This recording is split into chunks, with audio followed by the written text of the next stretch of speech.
आज हमारा टॉपिक है फंक्शंस। हमने बात करी थी कल रिलेशंस की। रिलेशन का मतलब क्या था कि आपका जब बात करते हैं इसकी डोमेन को, डोमेन और रेंज, ठीक। तो रिलेशन को थोड़ा आगे बढ़ाते हैं तो हमें क्या फंक्शन प्राप्त होता है। और फंक्शन का मतलब क्या है, एक ऐसा रिलेशन जिसमें कुछ क्वालिटीज़ होती है, ठीक है। जैसे देखो, अब फंक्शन की डेफिनेशन को फॉर्म करने जा रहे हैं, ठीक। तो इसका मतलब क्या है ना कि आपका यहाँ क्वालिटीज़ का मतलब ये है,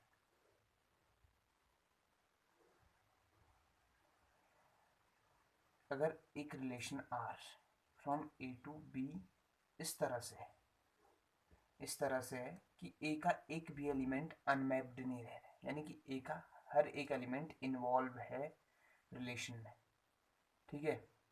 और यहाँ आपका क्या हो रहा है, देखो, ए के एक एलिमेंट को एक ही इमेज मिल रही है। एक ही इमेज का मतलब, जैसे देखो, ये एक इमेज मिल चुकी है ना फर्स्ट एलिमेंट को, तो ये दूसरे के पास नहीं जाएगा, किसी के पास और नहीं। ऐसे दूसरे को भी आपका एक ही इमेज मिली। ऐसा हो सकता है कि दो की एक इमेज हो, पर एक एक एलिमेंट की दो दो इमेज नहीं होनी चाहिए, ठीक है। अब देखना, मान लो ऐसा है, रिलेशन ऐसा बन गया हमारा, ठीक है। यहाँ का हर एक एलिमेंट कवर होना चाहिए, यहाँ का एक भी एलिमेंट ऐसा ना हो जो ऐसे एरो में ना आए, यानी कि जिसकी इमेज ना हो, ऐसा पॉसिबल नहीं होना चाहिए यहाँ। यानी यहाँ का हर एक एलिमेंट क्या होना चाहिए, कवर होना चाहिए, और उसके पास सिर्फ और सिर्फ एक ही इमेज होनी चाहिए। तो इस तरह की स्थिति में हम कहते हैं कि ये जो है R from A to B क्या है, फंक्शन है। क्लियर। अब मैं डेफिनेशन लिखने जा रहा हूँ। A relation F from capital A to capital B is called function if each element of A, each element of set A gets a unique image in set B। बस इतनी सी definition है। Each element of set A gets a unique image in set B. हो क्या रहा है कि आपका ए का हर एक एलिमेंट मतलब कोई भी एलिमेंट यहाँ से छूटने ना पाए। अगर एक भी एलिमेंट छूट गया ना यहाँ से, तो सीधे सीधे वो आपका वो रिलेशन फंक्शन नहीं बन पाएगा। पहली कंडीशन खत्म होगी। अब उसका पहली कंडीशन क्या है, जैसे यहाँ कितने एलिमेंट है, पांच एलिमेंट है, तो पांच के पास एलिमेंट यानी कि इमेज होनी चाहिए। और पांच के पास इमेज होनी चाहिए, और ऐसी इमेज होनी चाहिए कि दूसरी ना हो। जैसे सपोज करो, कोई फंक्शन में बनाता हूँ। मान लो ए इक्वल टू दिया है आपको 1,2,3, और बी इक्वल टू दिया हुआ है आपका a,b, ठीक। तो एक रिलेशन बना दिया आर, 1,a, 2,a, 3,a, तीनों का ए ही है। तो ये एलिमेंट रिपीट नहीं होने चाहिए थे भाई। 1, 2, 3 ऐसी कंडीशन है ना। तो वन के पास एलिमेंट क्या है, ए। टू के पास कितना है, ए। थ्री के पास कितना है, ए। तो ये वन के पास ये तीनों कवर भी हो रहे हैं ना, 1, 2 और 3 तीनों कवर भी हो रहे हैं, नहीं। तो 1, 2, 3 तीनों कवर भी हो रहे हैं, और ऊपर से आपका वन के पास एक ही इमेज है, टू के पास भी एक ही इमेज है, तीन के पास भी एक ही इमेज है। मतलब ये है कि सेम इमेज हो सकती है, लेकिन कंडीशन क्या है, वन आपका दो बार नहीं दिखना चाहिए। ऐसा नहीं होना चाहिए था, देखो 1A 1B, ठीक। 1A 1B दिखता तो डायरेक्ट मैं इसको क्या कह देता, ये फंक्शन नहीं है। अब मैं चेक करूंगा कि फर्स्ट कंडीशन और दूसरी कंडीशन दोनों होल्ड कर रहा है या नहीं कर रहा है। उसके लिए क्या करना होता है, देखो, पहले तो चेक करो कि इसके सारे एलिमेंट कवर हो रहे नहीं हो रहे, ठीक है। तो पहले इसके सारे के एलिमेंट कवर हो रहे नहीं हो रहे चेक करा। तो उसके लिए क्या देखना है कि यहाँ चेक करना है कि इसके सारे एलिमेंट कवर हुए नहीं हुए। तो कितने एलिमेंट है इसमें, बस 3 एलिमेंट। तो 3 एलिमेंट इसमें आ चुके हैं, और कोई एलिमेंट रिपीट तो नहीं हो रहा है। वन देखो, वन आया एक बार, तो पहली बार वन आया, दूसरी बार टू, टू भी एक ही बार है, थ्री एक ही बार है। अब उसके बाद चेक करना कि अगर रिपीट हो रहा होता तो इसका मतलब हुआ कि इसके पास दो इमेजेस हैं, और रिपीट नहीं हो रहा तो इसका मतलब क्या हुआ, इसके पास सिर्फ और सिर्फ एक ही इमेज है, ठीक। तो ये क्या हो गया, इस बार फंक्शन हो गया, ठीक। ऐसे बहुत सारे फंक्शन बन सकते हैं, एक ही नहीं, ठीक है। तो फंक्शन शायद क्लियर हो गया हुआ। करना क्या इसमें हमें कि देखें, हमें चेक करना है कि इस रिलेशन में आपका कोई ऐसा एलिमेंट तो नहीं है जिसके पास दो या दो से ज़्यादा इमेज आ जाए, ठीक है। यानी जैसे देखिए वन के पास अगर दो से ज़्यादा इमेजेस आ जाती तब ये प्रॉब्लम करता है, यानी ये फंक्शन नहीं बन पाता उस टाइम, ठीक। और दूसरा हमें क्या चेक करना है कि आपका ए के सारे एलिमेंट इन्वॉल्व हैं कि नहीं है। देखो 1 2 3 सब इन्वॉल्व है, तो दूसरा पॉइंट भी आपका चेक हो चुका है कि सारे एलिमेंट इन्वॉल्व हैं। अब हर एक एलिमेंट के पास सिर्फ और सिर्फ एक ही इमेज होनी चाहिए। यूनिक इमेज का मतलब यहाँ पे है कि आपका अलग सेपरेट इमेज नहीं है। यूनिक इमेज का मतलब है सिर्फ और सिर्फ एक ही इमेज होनी चाहिए, वो शायद आपका कॉम्बिनेशन में भी हो सकती है, जैसे 1 के पास भी ए हो, 2 के पास भी ए, 3 के पास भी, ऐसी स्थिति चलेगी। क्यों? क्योंकि इसके पास क्या है, 1 के पास एक ही इमेज है, 2 के पास भी एक ही इमेज है, 3 के पास भी एक ही इमेज है, और 1 2 3 तीनों इन्वॉल्व हैं, तो ये कैसा हुआ, ये क्या हुआ, एक ये रिलेशन एक फंक्शन बन गया, ठीक है। अब अगर मैं बात करूँ इसकी दूसरी डेफिनेशन की, कि हम इसकी दूसरी डेफिनेशन कैसे फॉर्म करेंगे, तो उस पर बात करते हैं। देखो let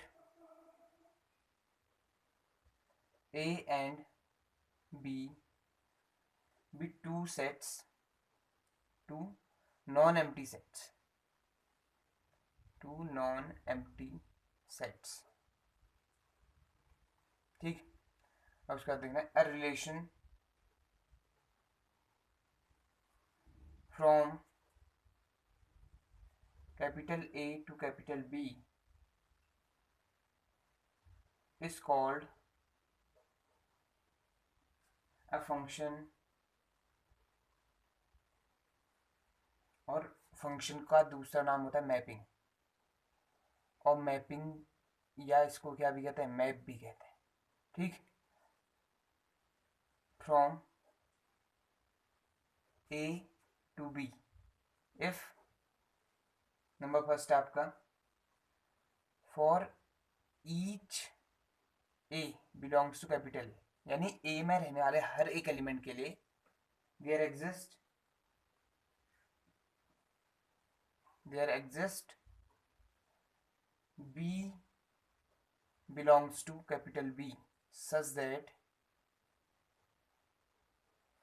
A comma B belongs to F. क्या कहना है, देखो ए में रहने वाले हर एक एलिमेंट के लिए यहाँ एक बी ऐसा होना चाहिए जो आपका कैपिटल बी में बिलोंग करे, और स्थिति कैसी हो, a comma B belongs to f, ठीक। यानी यहाँ का हर एक एलिमेंट के लिए यहाँ एक एलिमेंट होना ही होना चाहिए, ये बात चल रही है, ठीक है। दूसरा a comma B belongs to f and a comma c belongs to f implies that b equal to c. अब इसकी मीनिंग क्या है, अगर ऐसी स्थिति हो कभी कि a comma something belongs to f और a comma something belongs to f दिखाई दे, यानी ए दो बार इन्वॉल्व हो गया, तो उस टाइम पे ये जो समथिंग आ रहा है ना साथ में, बी और सी आना इस बार, तो ये आपका इक्वल होने चाहिए। यानी कहने का मतलब क्या है कि आपका इसके पास दो दो इमेजेस ना होने पाए, किसके पास, एक एलिमेंट ए के पास दो इमेज ना हो। अगर दो इमेज हैं भी तो वो दोनों आपस में क्या होनी चाहिए, इक्वल होनी चाहिए, ठीक। तो क्लियर हो गया होगा मामला। पहला तो आपका ए का एक भी एलिमेंट ना छूटने पाए, एलिमेंट छूटा है तो डायरेक्ट कहो कि ये रिलेशन फंक्शन नहीं बन सकता। दूसरा, अगर एलिमेंट सारे इन्वॉल्व हो गए तो उसके बाद हर एक को चेक करना है कि आपका एक के पास कहीं दो इमेज तो नहीं है, यानी ऐसी स्थिति तो नहीं है एक के पास से दो इमेज, एक के पास दो इमेज, ऐसी स्थिति, अगर ऐसी स्थिति होती है तो आप डायरेक्ट कह देंगे कि आपका ये यूनिकनेस ऑफ इमेज नहीं है, इसलिए क्या हो गया, ये रिलेशन फंक्शन नहीं बन सकता। क्लियर? तो ये कहानी आपका फंक्शन यहाँ पे समाप्त, यानी कि फंक्शन इतना ही हमारे पास, ठीक है ना। दूसरा, अगर फंक्शन फॉर्म करना है, जैसे मान लो कि आपका छोटा सा एग्जांपल लेते हैं, कोई फंक्शन फॉर्म करना है, ठीक है। जैसे कहता है ए दिया हुआ है हमें, ए कॉमा बी, बी दिया हुआ है 1 कॉमा 2 कॉमा 3, ठीक। तो चेक करना कि ये फंक्शन बन सकता है या नहीं बन सकता, ये ए और बी है, ये 1 2 और 3 है। तो यहाँ क्या होगा, देखो ये और ये आपका क्या मैप हो गए, ये ए बी था, ये 1 2 और 3 था, ठीक है। ये और ये मैप हो गए, समझ रहे हो। तो ए 1 के साथ मैप हुआ, बी आपका किसके साथ, 2 के साथ मैप हुआ। इसका मतलब हुआ कि ए कॉमा 1 और b कॉमा 2 दिखाई देगा आपको किसमें, फंक्शन f में। तो देखो a और b दोनों इन्वॉल्व हो गए, यानी यहाँ के सारे एलिमेंट इन्वॉल्व हो गए, पहली कंडीशन फुलफिल होगी। दूसरी आपका a के पास सिर्फ एक एलिमेंट है, b के पास भी सिर्फ एक एलिमेंट है, इसका मतलब ये आपका दूसरी कंडीशन भी फुलफिल, इसका मतलब ये f क्या एक फंक्शन है। ठीक, तो ऐसा होते ही यहाँ पे डोमेन, रेंज और कोडोमेन की बात फिर आती है। तो डोमेन का मतलब यहाँ क्या होता है, देखो हमने कहा था ना कि पहला पहला एलिमेंट पकड़ के डोमेन होता है। तो पहला पहला एलिमेंट जैसे ही पकड़ेंगे तो पूरा सेट तो फॉर्म होगा, यानी इस बार डोमेन कौन होगा, ए, यानी पहला वाला सेट ये जो है पूरा, ये क्या कहलाएगा, फंक्शन के केस में ये पूरा ही कहलाएगा क्या, डोमेन। क्यों, क्योंकि आपका देखो फंक्शन में तो सारे इन्वॉल्व क्या है, एलिमेंट इन्वॉल्व होने, और वहाँ क्या था, रिलेशन के केस में जरूरी नहीं था कि सारे एलिमेंट इन्वॉल्व हो, तब हम पहला पहला पकड़ रहे थे। यहाँ भी अगर तुम पहले पहले वाले केस में आते तो देखो ए और बी आएगा, ए और बी कहाँ है, पूरे के पूरे सेट ए में है, उसके अलावा तो कोई एलिमेंट है ही नहीं। तो यानी डोमेन का मतलब पहला एलिमेंट सेट जो है वो डोमेन कहलाता है। कोडोमेन मतलब बाद वाला सेट जो है वो क्या कहलाता है, कोडोमेन कहलाता है। और बात आती है इसकी अब रेंज। रेंज का मतलब समझते हो कि इमेजेस का सेट, रेंज का मतलब इमेजेस का सेट, यानी यहाँ से कौन कौन इन्वॉल्व है, कौन कौन इन्वॉल्व है, 1 और 2 बाद वालों का सेट रेंज कहलाता है। ठीक है, तो ये रेंज, ये डोमेन और ये कोडोमेन, ये किसके लिए हो गया, फंक्शन के लिए आपका इतनी चीजें हो गई। ठीक है, तो फंक्शन आपका क्लियर हो गया होगा। अब सीधे सीधे क्वेश्चंस पे आते हैं, एक्सरसाइज के कितना 2.3 पे बढ़ते हैं कि 2.3 क्या क्या कहते हैं इनसे। और इसमें कुछ खास बात है, फंक्शंस आपका अलग अलग इसके टाइप्स की बात करेंगे, लेकिन उससे पहले एक क्वेश्चन कर लेते हैं।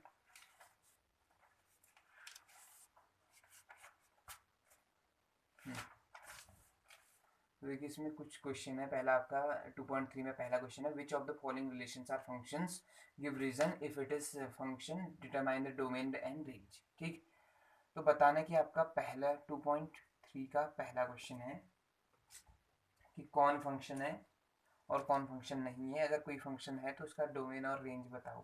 ठीक, तो पहले में दिया है, मैं इस तरह की चीज़ दी, देखो 2,1, 5,1, 8,1, 11,1,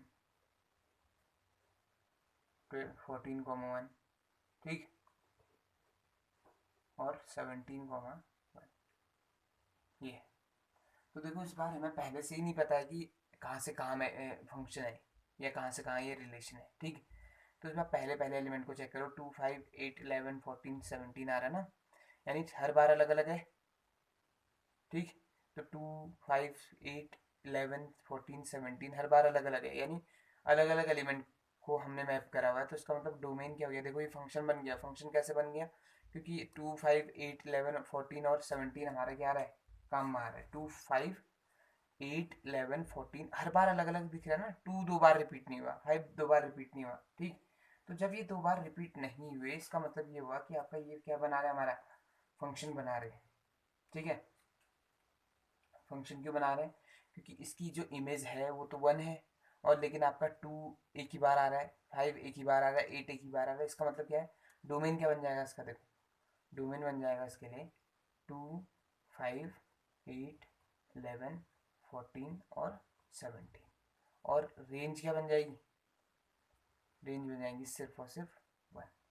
तो ये एक ऐसा फंक्शन है जिसकी रेंज आपका सिर्फ और सिर्फ एक है, यानी कि एक ही एलिमेंट आपका किसमें है, रेंज में है, बाकी डोमेन में इतने एलिमेंट हमारे। ठीक है, अगर कोई रिपीट हो रहा होता तो मैं उसके केस में कहता कि आपका ये फंक्शन नहीं है। जैसे दूसरे क्वेश्चन में देखो, दूसरा क्वेश्चन है आपका, तीसरे पे आते हैं, दूसरा आप बनाएंगे उसका टाइप। ठीक है, तीसरे पे देखो 1,3 है, देन 1,5 है, और फिर आपका आता है 2,5। ठीक, तो देखो 1,3 और 1,5 है, 1 दो बार इन्वॉल्व हो गया और 3 और 5 अलग अलग एलिमेंट है ना, यानी ऐसी स्थिति आ गई है। देखिए 1, 2 यहाँ है, और यहाँ कितना 3, 5 है, तो ये 1 जो है दोनों के पास है, तो एक एलिमेंट से दो दो इमेजेस निकल रही ना, ये दो दो इमेज आ रही है एक एलिमेंट के लिए। तो तुम कहोगे कि 1 has 2 images, therefore it is not a function, because क्या, the uniqueness of image is not possible. ठीक, तो यूनिकनेस का मतलब है कि 1 के पास 3 आ गया ना, तो 1 के पास सिर्फ 3 होना चाहिए, 1 के पास 5 नहीं आना चाहिए। ठीक है, तो कहने का मतलब समझ रहे होंगे। तो ये आपका एक एलिमेंट के पास दो दो इमेजेस आ रही हैं, तो इसका मतलब ये क्या नहीं है, फंक्शन नहीं है। तो इस तरह से काम करना है इस पर। ठीक, तो इस ये पहचान लेंगे फंक्शन। ठीक है, अब बात करते हैं कुछ टाइप्स की कि टाइप आपका फंक्शन के टाइप्स को हम किस तरह से डिफाइन करेंगे।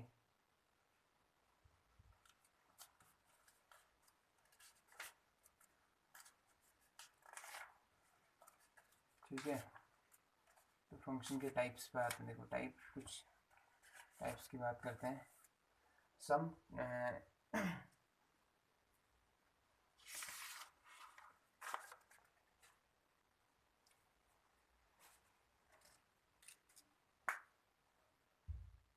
Types of function.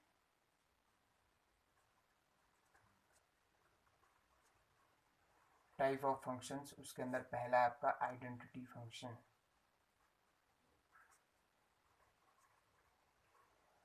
Identity function का मतलब होता है एक ऐसा फंक्शन जो खुद को खुद पे ही मैप करे। खुद को खुद पे ही मैप करेगा मतलब यहाँ पे है, अगर मैं बात कर रहा हूँ एलिमेंट 1 है तो वहाँ भी ये कहाँ पे मैप होगा, बस 1 पर। 2 है तो 2 पर मैप होगा, 3 है तो 3 पर मैप होगा, 4 है तो 4 पर मैप होगा। मतलब समझ रहे हो ना, सेम एलिमेंट सेम पर मैप होने हैं, यानी कि 1 को 1 पर ही मैप होना है, 2 को 2 पर मैप, 3 को 3 पर, 4 को 4 पर, 5 को 5 पर। तो इस तरह के फंक्शन को हम कहते हैं क्या, आइडेंटिटी फंक्शन। अगर आप इसको वैसे देखें तो देखो नॉर्मली y इक्वल टू दिखाते हैं ना फंक्शन को, एफ ऑफ एक्स, और यहाँ आपका ये किसके बराबर होगा, एक्स के बराबर होगा। फंक्शन जो है रिप्रेजेंट करा जाता है एफ ऑफ एक्स से, और उसी को हम y कहते हैं। और ये किसके इक्वल होगा, x। देखो x1 लूंगा तो एफ एक्स कितना आएगा 1, x2 लूँ तो एफ एक्स कितना आएगा 2, x3 लूँ तो एफ एक्स कितना आएगा 3। तो ग्राफ कैसे फॉर्म करते हैं, देखो x वाला तो ये वो पॉइंट हो गया x एक्सिस में आएगा, y वाला कहाँ आएगा y एक्सिस में। तो ये 1 2 3 4 ऐसे है, ये -1 -2, ये 1 2 3 4, ये ऐसे, ये -1 -2। ठीक, अब तुमसे कहूँ कि मैं 1 रखता हूँ x की जगह, बॉक्स बनाओ, x की जगह अगर क्या आता है x की जगह 1 रख दिया तो ये भी आपका क्या आएगा 1। देखो x की जगह 1 रखता तो y भी कितना आएगा 1 आएगा। x की जगह 0 रख दिया गलती से तो y भी 0, x की जगह -1 रख दिया तो y भी -1, x की जगह 2 रख दिया तो y भी -2, सॉरी +2। ठीक है, तो ये -1 आ गया, और यहाँ अगर 2 रखता हूँ तो ये 2 आता है, और यहाँ रखता हूँ तो जी 0 आता है। ठीक है, तो उस टाइम पे ग्राफ कुछ ऐसा आता है। ग्राफ प्लॉट करना आता है, मैं 10th क्लास से ना 9th क्लास जब हमने क्या इस तरह से बॉक्स बनाना स्टार्ट करा था, तो ये वही है। ठीक, तो आइडेंटिटी फंक्शन का मतलब क्या है, खुद को खुद पर मैप करना, यानी इमेज भी वही मिलेगी, जो वो है वही इमेज मिलेगी। देखो 1 है तो इमेज भी 1, 0 है तो इमेज भी 0, -1 है तो -1 इमेज, 2 है तो +2 ही क्या है, इमेज भी है। ठीक, तो फिर हिसाब से आगे बढ़ते हैं दूसरे टाइप पर। तो जो अगला फंक्शन है हमारा वो है आपका क्या, कांस्टेंट फंक्शन। तो कांस्टेंट फंक्शन का मतलब क्या है, देखिए कांस्टेंट फंक्शन में क्या होता है, इसमें आपको एफ एक्स इक्वल टू इस तरह की चीज़ दिखाई देगी। जैसे देखो 2, एफ एक्स इक्वल टू 2। अब देखो f1 रखता हूँ तब भी वैल्यू कितनी मिलती है 2, f2 रखता हूँ तब भी वैल्यू कितनी मिलती है 2, f3 रखता हूँ तब भी वैल्यू क्या मिलती है 2। ठीक, यानी इसमें तुम x की जगह कुछ भी वैल्यू रखते हो तब भी क्या मिलता है, आंसर आपका 2 मिलता है।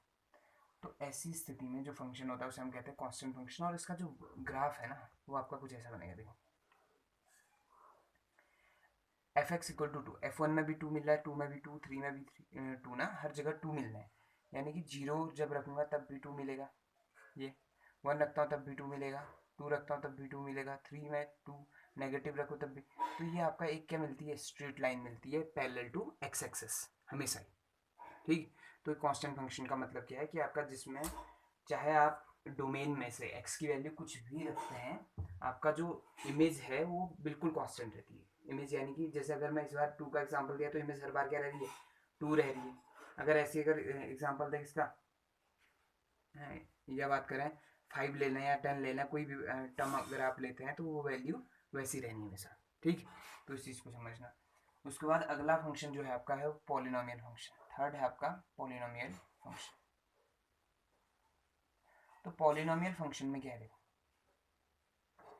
पॉलिनोमियल फंक्शन में आपको क्या करना है कि पॉलिनोमियल फंक्शन में जितनी भी होंगे, जैसे कोई फंक्शन दे दिया आपको F X equal to X square plus 2। Polynomial का मतलब समझ रहे हो ना, पॉलिनोमियल का मतलब होता है कि एक ऐसा एक्सप्रेशन जिसमें वेरिएबल की जो पावर होती है वो हमेशा क्या रहती है, होल नंबर में रहती है। ठीक है, पहले भी बताया हुआ है, तो ज़्यादा उसमें टेंशन में बताना कि एफ एक्स इक्वल टू कुछ पॉलिनोमियल होगा राइट में। ठीक है, राइट में पॉलिनोमियल होने का मतलब है कि आपका क्या ना हो, इस तरह की चीज़ ना हो, देखिए x +1/x, तो ये पॉलिनोमियल नहीं है।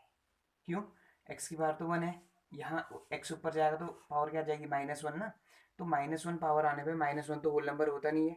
तो हमने क्या कहा कि आपका पॉलिनोमियल का मतलब होता है कि जिसकी पावर्स आपका क्या आ जाए, नॉन नेगेटिव है। नॉन नेगेटिव का मतलब 0 1 2 3 up to and so on कुछ भी आए लेकिन नेगेटिव ना आने पाए, ठीक है।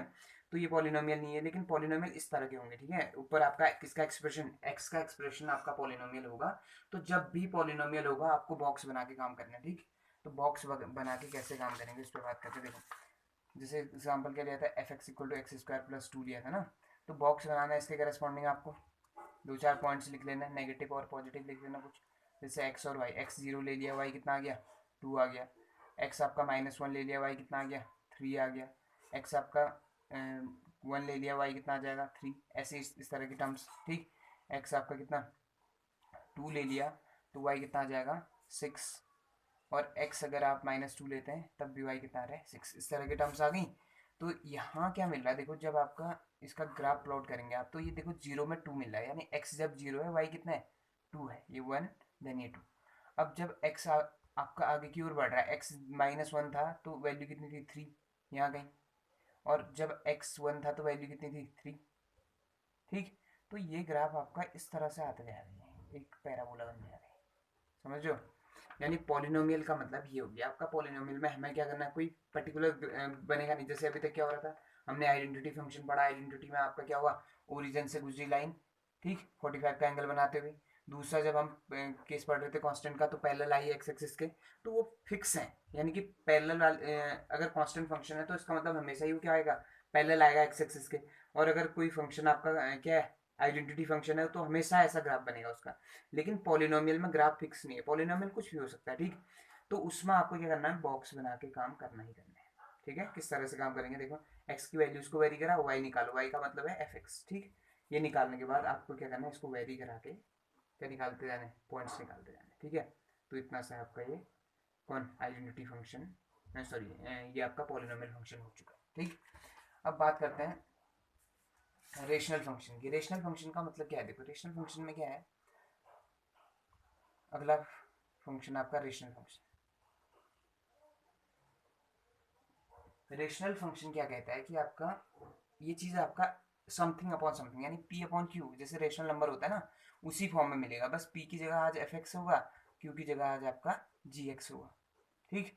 यानी इन दोनों को हमने क्या करना है, प्लॉट करना है, इन दोनों की वैल्यूज को। जैसे कोई फंक्शन है एफ एक्स इक्वल टू क्या 1/x, ठीक। तो ये देखो आपका ऊपर अगर मैं कहूँ तो कांस्टेंट फंक्शन की तरह, नीचे आपका क्या है x है। तो इसमें आपको वैल्यूज ही लानी है, जैसे ऊपर बॉक्स बना के करा ना हमने काम, वैसे ही इसमें भी करना पड़ेगा आपको। जैसे ये x ले लिया, ये y ले लिया, यहाँ 1 रखो वैल्यू 1 आ गई, यहाँ 2 रखो वैल्यू 0.5 आ गई, यहाँ 3 रखो वैल्यू 0.33 समथिंग आ गई, ठीक। तो इस तरह से हम इसमें काम करेंगे, समझ पा रहे हो। ये तीनों पॉइंट को कहाँ प्लॉट करेंगे, ग्राफ में प्लॉट करेंगे, और उसको हम बना लेंगे कि आपका कैसे काम करना है इस पर, ठीक। तो ये था आपका रेशनल फंक्शन। उसके बाद कुछ फंक्शन देखो, रेशनल फंक्शन और जो हमने पॉलिनोमियल फंक्शन पढ़ा वो तो आपका नॉर्मली है, यानी हम उसमें क्या करेंगे, हमेशा ही क्या करेंगे, ग्राफ प्लॉट करना पड़ेगा, बॉक्स बनाना पड़ेगा उसके करस्पॉन्डिंग, ठीक। तो उससे पहले जो 2 फंक्शन पढ़े हमने, क्या क्या, आइडेंटिटी और कांस्टेंट फंक्शन, वो फिक्स रहते हैं हमेशा, तो उनके ग्राफ लगभग लगभग आपको याद हो जाएंगे प्रैक्टिस के साथ, ठीक। अब बात करते हैं आपका द मॉड्यूलस फंक्शन, ठीक। अब बात है मॉड्यूलस फंक्शन। मॉड्यूलस का मतलब होता है एब्सोल्यूट। एब्सोल्यूट मतलब है कि ये नेगेटिव पे बात नहीं करता, यानी नेगेटिव वैल्यूज को एक्सेप्ट नहीं करता, उनको भी किस में कन्वर्ट कर देता है, पॉजिटिव पर। यानी कि कोई फंक्शन इस तरह का है F X equal to mod of X, ठीक। मॉड ऑफ एक्स होने का मतलब है एक्स तुम प्लस लो चाहे माइनस लो, आंसर हमेशा क्या आना है, प्लस आना है। तो ये 2 तरह से काम करता है, एक इसमें आता है -x, एक आता है +x। -x कब यूज करूंगा, जब x छोटा होगा किससे, 0 से। जब x क्या होगा, छोटा होगा 0 से। और +x कब यूज करूंगा, जब x आपका बड़ा होगा 0 से। कहने का मतलब क्या है, देखो अगर मैं कोई नेगेटिव वैल्यू ले रहा हूँ, अगर कोई नेगेटिव वैल्यू लेता तो x की जगह क्या रखूंगा, माइनस, समझ लो।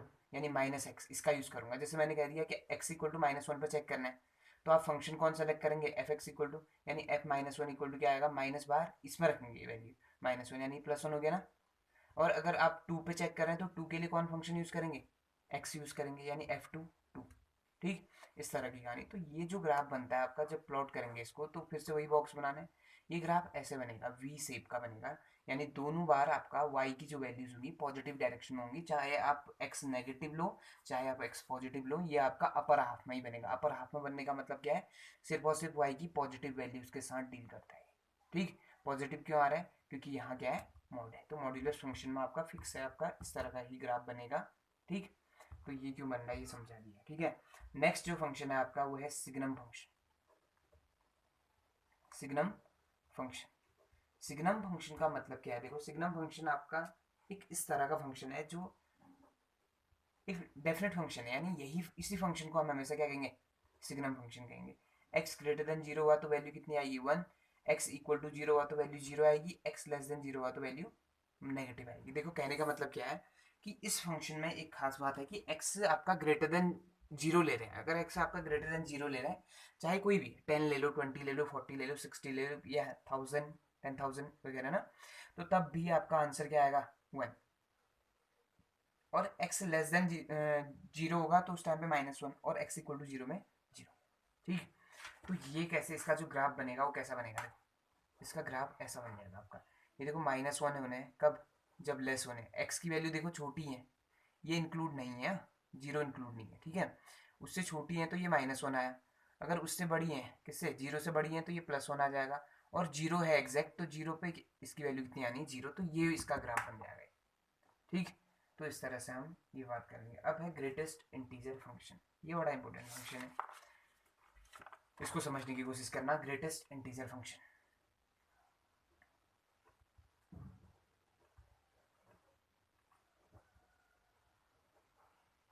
तो बात करते हैं greatest integer function. Greatest integer function क्या कहता है, देखो ग्रेटेस्ट इंटीजर फंक्शन कहता है आपका क्या, कि इसमें डील करनी होती है हमें एक इंटीजर जो उस, ये देखो जैसे 1.2 है ना,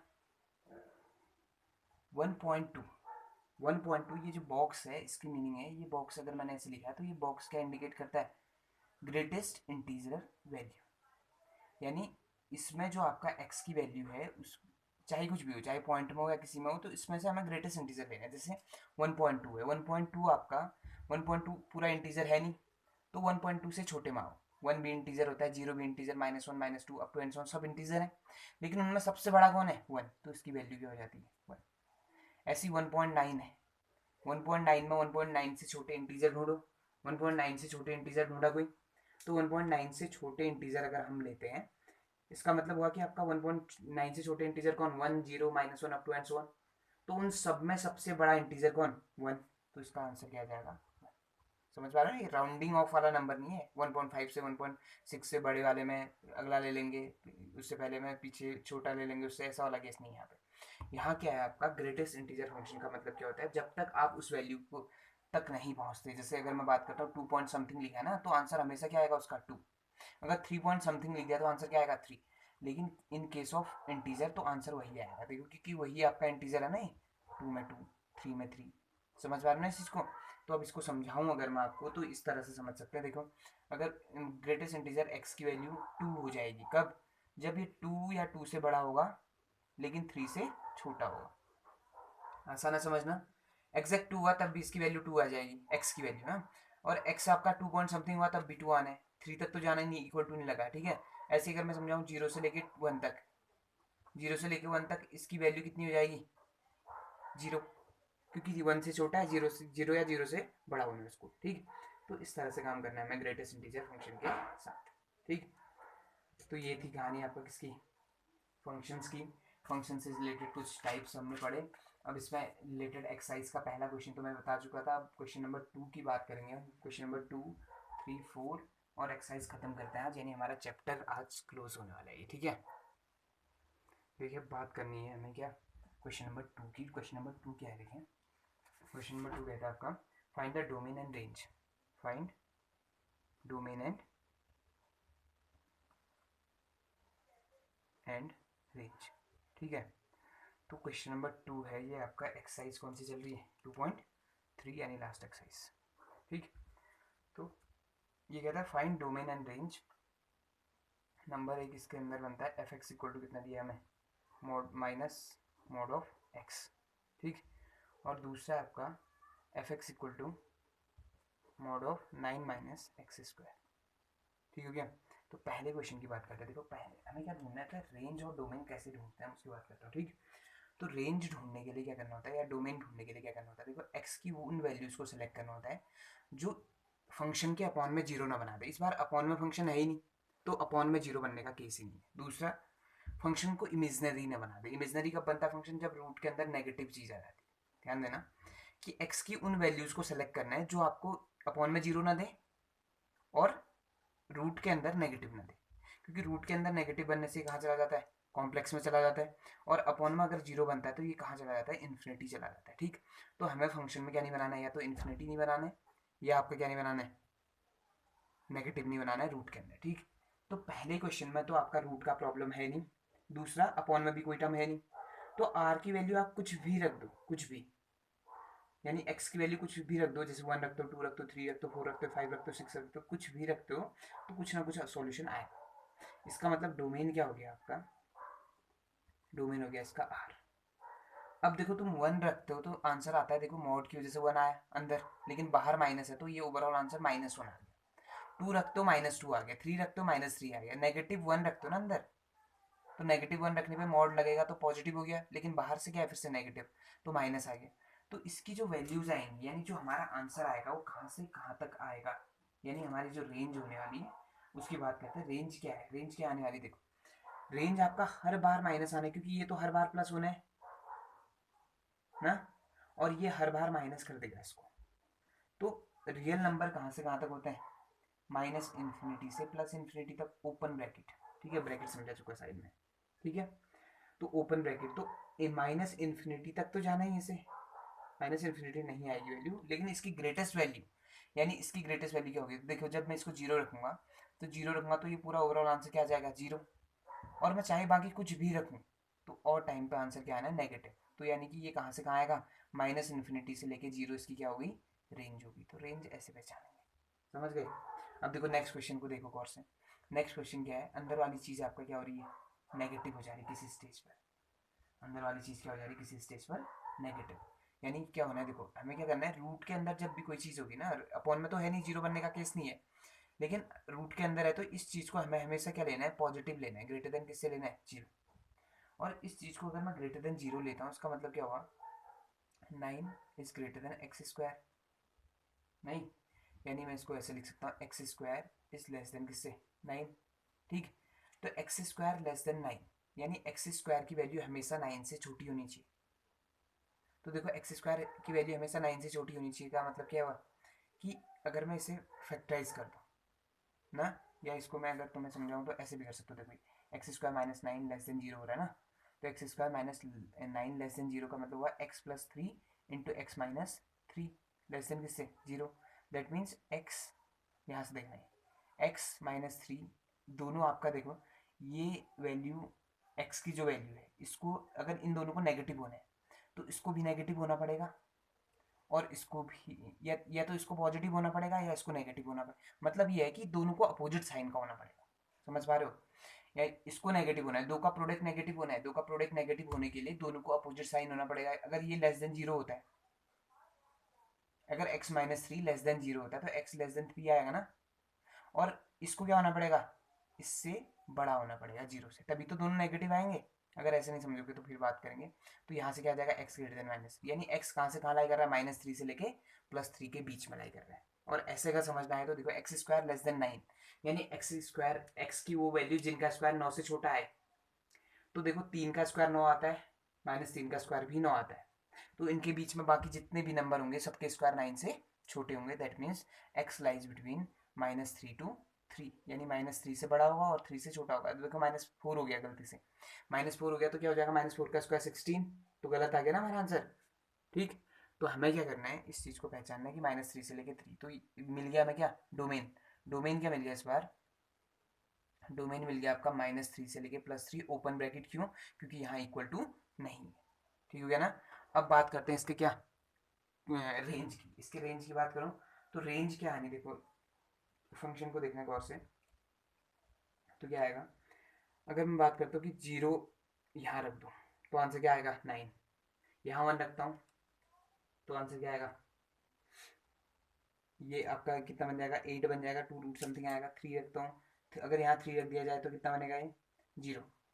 तो यानी कि इसकी हाईएस्ट वैल्यू कितनी आएगी जब ये 0 होगा, यानी इसकी हाईएस्ट वैल्यू आएगी 3। और इसकी लीस्ट वैल्यू कितनी आएगी जब ये आपका कितना होगा 9 होगा, यानी 3 होगा।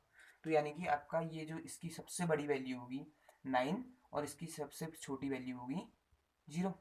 तो रूट 9 का रूट कितना 3 और 0 का रूट कितना 0, यानी कि इसकी रेंज जो है इस फंक्शन की ये क्या आ जाएगी आपका 0 से लेके 3 तक। खत्म। तो इस तरह से पहचानना है, मैं अगर समझ नहीं आया तो फिर भी पूछ सकते हैं, ठीक है। तो ये हो गया सेकंड क्वेश्चन खत्म। अब थर्ड क्वेश्चन क्या पूछता है, देखो थर्ड क्वेश्चन में आपको एफ एक्स दिया हुआ है। थर्ड क्वेश्चन में क्या दिया है, एफ एक्स दिया है, नॉर्मल है, ठीक है ना। एफ एक्स इक्वल टू दिया है 2x माइनस 5, ठीक। तो ये क्या इम्प्लाई करेगा, एफ ऑफ 0 रखोगे, देखो एफ ऑफ 0 ढूंढोगे तो जहाँ जहाँ एक्स है वहाँ वहाँ क्या रख दो 0 रख दो, आंसर क्या आ गया -5। उसके बाद दूसरा कह रहा है आपका एफ ऑफ 7 ढूंढो, एफ ऑफ 7 का मतलब जहाँ जहाँ एक्स है वहाँ वहाँ क्या रख दोगे 7 रख दोगे, ठीक। तो इस तरह से ढूंढना है, तो ये तो आपके लिए आसान काम है, ठीक। तो थर्ड क्वेश्चन आप बना लेंगे। फोर्थ में आपको कह रहा है कि आपका into Celsius in degree Fahrenheit, ये भी आप ढूंढ लेंगे, उसमें भी सेम कर लेंगे हम, बस टी और फ़ारेनहाइट की बात चल रही है, ठीक है, सेल्सियस और फ़ारेनहाइट। फिर अगला आता है find the range of each of the following function, तो सेम क्वेश्चन है। तो आज हमारी एक्सरसाइज खत्म हो जाएगी 2.3 भी, यानी हमारा जो चैप्टर है वो कंप्लीट हो चुका है। अब इसमें कोई क्वेरीज होती हैं तो आप आज में पूछेंगे, कल से नया चैप्टर स्टार्ट होगा, चैप्टर नंबर 3, ठीक। तो मिलते हैं आपसे फिर।